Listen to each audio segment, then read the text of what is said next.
आज भी कोई ढंग की मजदूरी नहीं मिली। पता नहीं वो दिन कब आएगा जब मैं अच्छे से काम करके अपने घर वालों का पालन पोषण कर सकूंगा। इस तरह किशन उदास होकर अपने घर की तरफ जाने लगता है, पर तभी उसकी नजर एक पेड़ के नीचे बैठी दर्द में करहाती जोर जोर से चीख रही गाय पर जाती है। उस गाय को देखकर किशन रुक जाता है और तभी वो खुद से कहता है, किशन, ये गाय दर्द में है, तुझे इसकी मदद करनी चाहिए। वैसे भी इंसान हो या जानवर, दर्द तो हर किसी को होता है। इतना बोलकर किशन अब उस गाय के पास जाता है जहां वो देखता है कि गाय के पैरों में चोट लगी हुई है। किशन अब अपनी नजर चारों तरफ दौड़ाता है, जहां उसे नीम का पेड़ नजर आता है। अब जल्दी से किशन नीम के पेड़ से कुछ पत्ते तोड़कर उसे पीसकर गाय की चोट पर लगाकर, मेरी प्यारी गाय, मैंने नीम के पत्ते का लेप तुम्हारे पैरों पर लगा दिया। अब तुम जल्दी ठीक हो जाओगी। अच्छा, मैं चलता हूँ, शाम ज्यादा हो रही है, मेरी बेटी मेरा इंतजार कर रही होगी। इतना बोलकर किशन अब जाने लगता है कि तभी एक बार फिर गाय जोर जोर से आवाज लगाने लगती है। यह देख अब किशन उस गाय को अपने साथ अपने घर ले जाता है।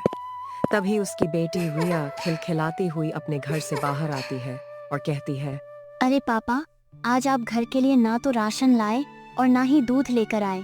लाए तो सीधा गाय। माँ देखो माँ, पापा क्या लेकर आए हैं। बेटी की आवाज सुनकर अब कविता भी घर से बाहर आती है, जहां वो किशन के साथ एक सफेद रंग की गाय देखकर हैरान हो जाती है।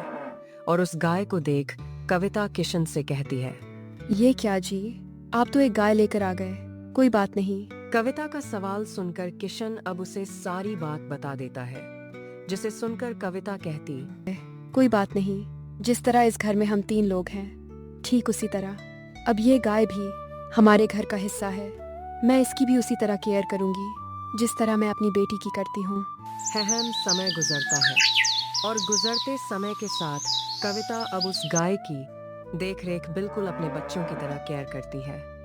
ऐसे ही एक दिन रिया जब स्कूल से वापस घर आती है तो वह अपनी माँ से कहती है, माँ क्यों ना हम अपनी गाय का दूध निकालकर बाजार में बेचना शुरू करें।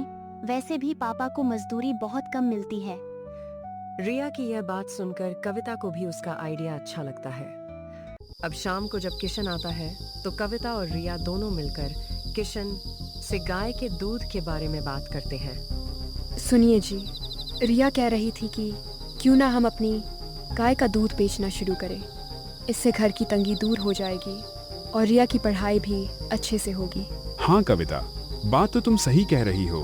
वैसे भी मजदूरी का कोई भरोसा नहीं रहता। कल से मैं दूध लेकर बाजार जाया करूंगा। इतना बोलकर किशन अब खाना खाकर सो जाता है और अब अगले ही दिन से किशन दूध बेचने लगा। उधर कविता गाय का बहुत ख्याल रखती थी। वो उसे नहलाती, बढ़िया चारा देती और कविता ने गाय को इतना प्यार दिया कि उस गाय को कभी महसूस ही नहीं हुआ कि वह कोई जानवर है।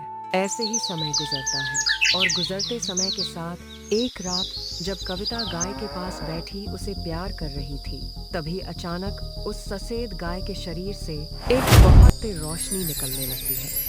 कविता यह देखकर डर गई और पीछे हट जाती है। तभी गाय में से एक आवाज आती है, डरो मत कविता, मैं तुम्हें कुछ नहीं करूंगी, बल्कि मैं तो तुम्हें कुछ बताना चाहती हूँ। हाँ कविता, असल में कविता जब यह देखती है कि गाय बोल रही है तो वह हैरान हो जाती है। गाय माता, आप बोल रही हैं। मुझे एक जिशी ने श्राप दिया था। उस श्राप की वजह से मैं इस जानवर योनि में तड़प रही थी। जिशी ने कहा था कि जब तक मुझे किसी ऐसे गरीब का घर नहीं मिलता जहाँ मुझे परिवार के सदस्य जैसा निस्वार्थ प्यार मिले, तब तक मेरा यह श्राप खत्म नहीं होगा। मैं तब से दर दर भटक रही थी, लेकिन कभी भी किसी ने मेरी मदद नहीं की। और तो और कभी किसी ने मुझे इतना प्यार नहीं दिया जितना तुम दोनों ने दिया।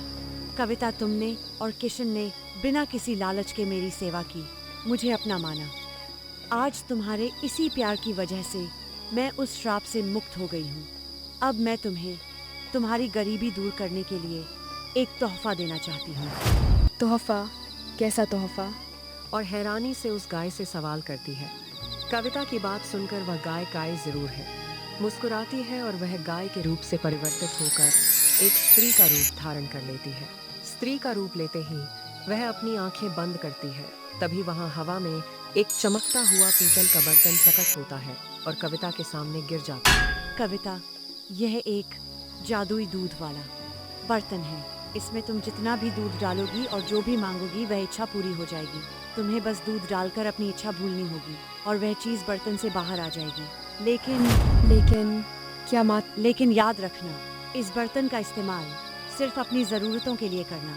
अगर तुम्हारे मन में कभी भी लालच आया तो ये जादुई बर्तन पत्थर का बन जाएगा और मेरी दी हुई शक्तियाँ खत्म हो जाएंगी। अच्छा कविता, अब मुझे जाना होगा क्योंकि मेरा समय पूरा हुआ। इतना बोलकर वह गाय वहां से गायब हो जाती है। तो वहीं कविता भी अब चुपचाप जाकर अपने घर के अंदर सो जाती है।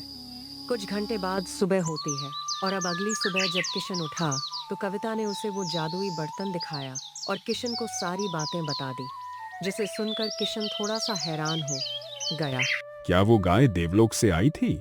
मुझे तो विश्वास ही नहीं हो रहा कि इतने समय से देवलोक से आई गाय हमारे घर में रह रही थी। पर कविता, क्या ये दूध वाला बर्तन सच में जादुई है? क्या तुम्हें जादू पर विश्वास? क्या वो गाय देवलोक से आई थी? मुझे तो विश्वास ही नहीं हो रहा कि इतने समय से देवलोक से आई गाय हमारे घर में रह रही थी। पर कविता, क्या यह दू है? तया तो मैं नहीं जानती जी, लेकिन क्या सच है और क्या नहीं, ये तो बस इस बर्तन में दूध डालकर ही पता चलेगा। आप यहीं रुकिए, मैं दूध लेकर आती हूँ। इतना बोलकर कविता अब दूध लेकर आती है, जिसके बाद किशन और कविता अपनी आंखें बंद करते हैं और एक इच्छा मांगते हैं। हे जादुई दूध वाले बर्तन, मेरी बेटी रिया के पास उसके स्कूल की ड्रेस नहीं है। मैं चाहता हूं कि आप हम पर अपनी कृपा बरसाती रहे और मेरी बेटी के लिए एक नई ड्रेस लाकर दे दें। मेरी इच्छा ये है कि मेरे घर में कई दिनों से ढंग का खाना नहीं बना। मैं चाहती हूँ कि अब मैं मेरी बेटी और अपने पति को अच्छा खाना खिलाऊं, इसलिए आप मुझे कुछ अच्छा सा दे दो। उन दोनों की यह इच्छा सुनते ही दूध वाला बर्तन अचानक ही हवा में उड़ने लगता है और तेज चमकने लगता है। उस तेज प्रकाश से रिया के लिए स्कूल की ड्रेस और उनके खाने के लिए अच्छे अच्छे पकवान उनके सामने प्रकट हो जाते हैं। यह देख कविता और किशन को अपनी आंखों पर विश्वास नहीं होता, पर सच तो यही था कि अब उनके पास जादुई दूध वाला बर्तन था, इसलिए उन्हें इस बात पर विश्वास करना ही था। किशन और कविता की खुशी का ठिकाना नहीं रहता। रिया भी अपनी नई ड्रेस देखकर खुशी से झूम उठती है। तो बहुत सुंदर है, अब मैं स्कूल में सबसे अच्छी दिखूंगी। और माँ, यह खाना तो कितना स्वादिष्ट है। हाँ बेटा, ये सब उस गाय माता का आशीर्वाद है। अब हमारी गरीबी के दिन खत्म हो गए हैं। ऐसे ही कुछ दिन बीत जाते हैं। किशन और कविता अपनी जरूरत का सामान उस बर्तन से मांग लेते हैं, लेकिन उनके पड़ोस में रहने वाला दीनू यह सब देख रहा।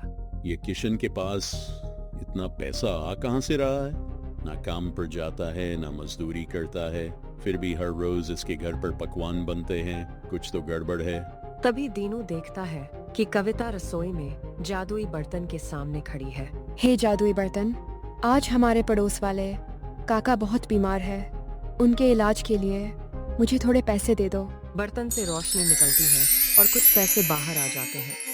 ये देखकर दीनू की आंखें फटी की फटी रह जाती है और उसके मन में लालच आ जाता है। ओह, तो ये सारा चक्कर इस बर्तन का है। अगर ये बर्तन मेरे हाथ लग जाए तो मैं तो रातों रात शहर का सबसे बड़ा अमीर आदमी बन जाऊंगा। रात के 2:00 बजते हैं जब सब सो रहे होते हैं। दीनू चुपके से घर में घुसता है और जादुई बर्तन लेकर अपने घर भाग जाता है। अब आएगा मजा। अब मैं इस बर्तन से हीरे और मोती मांगूंगा, फिर मुझे इस छोटे से गांव में रहने की जरूरत नहीं। ले जादुई बर्तन, मुझे अभी के अभी सोने के सिक्कों से भरी 10 बोरियां दे दे।